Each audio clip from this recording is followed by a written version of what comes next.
மரவள்ளிக்கிழங்கு பொரியல் எப்படி பண்ணலான்னு பார்க்கலாமா? ஃபஸ்ட்டு மரவள்ளிக்கிழங்க துண்டு துண்டாக கட் பண்ணிக்கிட்டு வேக வச்சு எடுத்துக்கிட்டேன். அதுக்கப்புறம் அதையும் நல்லா துண்டு துண்டாக கட் பண்ணிக்கோங்க. உங்களுக்கு என்ன ஷேப்பில் கட் பண்ணணுமோ அது இந்த ஷேப்பில் கட் பண்ணிக்கோங்க. எண்ணெய் சூடானோடனே கடுகு உளுத்தம் பருப்பு போட்டு தாளிச்சிக்கலாம். இது நல்லா பொன்னிறமாக பொரிஞ்சு வரணும். இது பொரிஞ்சதுக்கப்புறம் ஒரு சிட்டிகை மஞ்சத்தூள், ஏன்னா கலருக்காக நம்ம சேர்த்துக்கலாம், இல்லை வேணானாலும் ஸ்கிப் பண்ணிக்கலாம். இந்த மரவள்ளிக்கிழங்கு பொரியலுக்கு காரத்துக்கே சில்லி ஃப்ளேக்ஸ் தான் சேர்த்து ஆட் பண்ணுறோம்.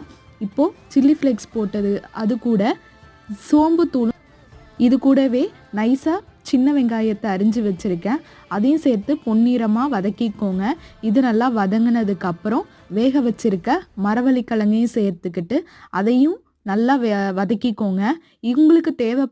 உங்களுக்கு தேவைப்பட்டால் உப்பும் சேர்த்து ஆட் பண்ணிக்கோங்க. இது கூட தண்ணி மேலே தெளிச்சிக்கிட்டு வெந்துச்சுன்னா சூப்பரான